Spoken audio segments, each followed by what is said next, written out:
Bill Gates.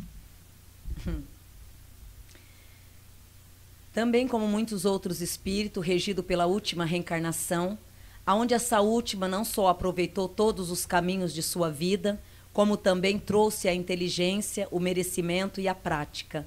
Junto com toda essa inteligência, traz também um raciocínio rápido e uma agilidade muito grande de não só compartilhar a vida por si próprio, como de buscar uma ambição saudável e criativa. Nesses últimos anos, para ele, foram os anos de expectativa, mas ao mesmo tempo um ano que ele mesmo se estranhou consigo mesmo, pois foi um ano de questionamento, tristeza. E nesses últimos 3 anos, acabou tendo uma sensibilidade muito grande que jamais achou que teria, o medo de passar por outro lado sem cumprir tantas tarefas. Ao mesmo tempo, se acha jovem, muito jovem de ideias, aonde necessita de explorar mais os caminhos e viver um pouco mais, até mesmo para poder alcançar os próprios merecimentos. Nesses 3 últimos anos, uma das grandes preocupações, fora o raciocínio rápido, é o medo de não alcançar os novos objetivos. Carrega internamente uma grande criança, aonde pensa, raciocina, cria ideias o tempo inteiro, mas sempre de uma forma sutil e racional. Esse ano que vem agora é um ano de cautela espiritual, aonde é o que ele mais vem fazendo de 3 anos para cá.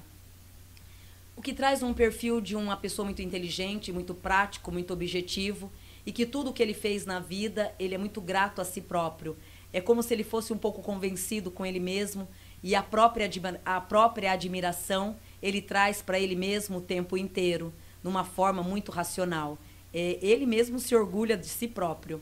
Nesses últimos 3 anos, o questionamento vem muita tristeza, porque por mais que ele tenha 1000 ideias, vários planos, ele tem muito medo e vem tendo muito medo da morte, de não alcançar caminhos futuros.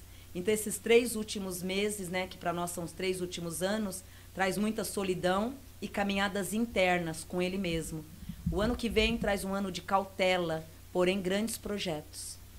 Maravilhoso, né? Você quer fazer a pergunta que eu sei que você quer fazer? A gente vou fazer primeiro o preâmbulo, depois vamos fazer a pergunta. Certo. Na verdade, eu vou fazer uma pergunta rápida, depois a gente contextualiza. Certo. Acho que para ele vale a mesma pergunta que a gente fez para o outro rapaz da semana passada. Não é se ele é um robô, mas se ele quer dominar o mundo. Se ele já quis dominar o mundo, se ele tem planos. Esse, não digo dominar o mundo, mas ele tem a sede de novidades, de planos. Aqui traz que nesses 3 últimos anos foram uns anos muito tristes para ele, porque foram anos em que ele está com muito medo da morte. Ele vem tendo muito medo do futuro dele. Então ele está cheio de ideias, né, cheio de planos, mas ele até então ele estacionou, ele estagnou, porque a preocupação no dia de hoje é o medo de não alcançar o futuro. E a vida dele é longa, ele não desencarna tão cedo. Mas mesmo assim, nesses 3 últimos anos, trouxe uma depressão muito grande. Do outro que a gente puxou, o outro já tem a ganância, aquela sede dentro, interna. Esse não. Esse ele tem até a ganância, mas aquela ganância sutil. O outro, se você for buscar na espiritualidade, vem da raiz, né? Dos pés, pega aqui no plexo, fica presa no plexo, explode no mental. O outro é uma vibração muito forte. Seria 1000 vezes mais forte que a dele. A dele é uma inteligência sutil e com o pé no chão. O do outro menino, ele não raciocina, é muito mais forte do que ele.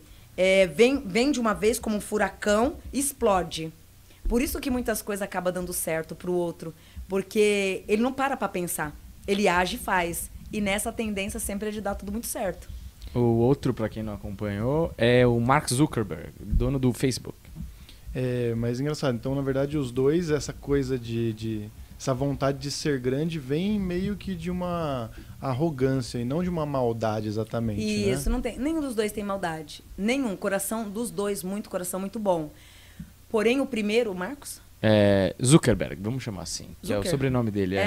Então, ele é o medo de não arriscar. É aquela pessoa que o que ele tiver na mão, ele joga para ver o que vai dar. É o 880, ele não tem medo de arriscar. Então, toda pessoa que não tem o medo de arriscar, a tendência de ganhar é maior. Porque ele não se apega, ele lança, mesmo sendo o último diamante, ele joga e o retorno é favorável. Por isso que a tendência é ficar cada vez mais rico, mais milionário. Porque é aquele risco sem se prender no dinheiro. Ele só quer ver a evolução sem apego. Dá asas e bate, voa. Automaticamente o pássaro volta com muitas pérolas debaixo.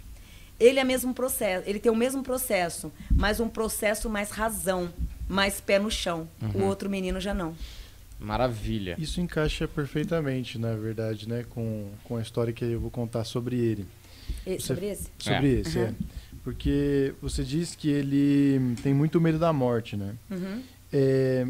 Bom, a pergunta que o Daniel falou que eu queria fazer, que desde o início a gente já estava falando que ia fazer, é o seguinte: existem umas teorias em cima dele, porque ele está desenvolvendo uma vacina, que seria meio que uma vacina universal, que seria para diversas doenças, diversas coisas que podem vir a acontecer. As pessoas estariam protegidas com uma só vacina.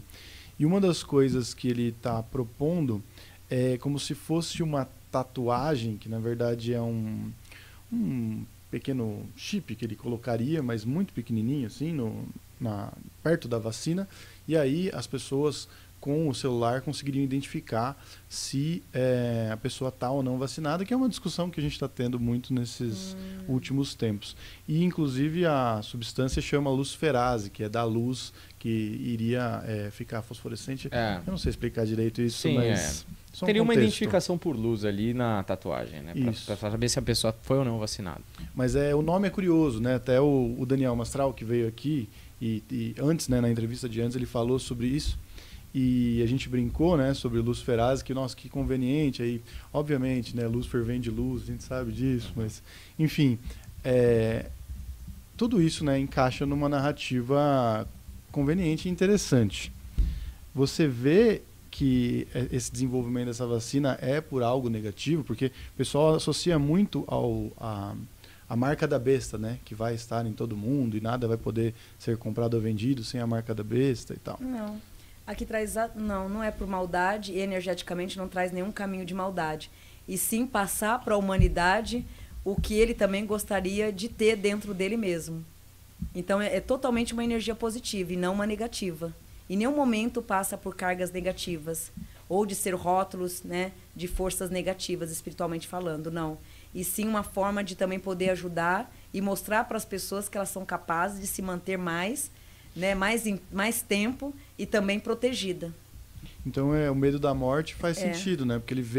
Porque ele foi um dos caras que previu a pandemia, mas baseado em estudos mesmo, né? Diz, uma gripe, inclusive o próprio Átila falou em 2016 no Nerdcast, que se tem uma coisa que pode vir e atrapalhar o mundo e acabar com o mundo, né, causar problemas, é uma gripe, porque a gente já nas outras gripes mostrou que não tinha condição de atender. Então esse medo da morte dele, na verdade, é porque ele tem noção do risco, né, que isso põe para a sociedade, né?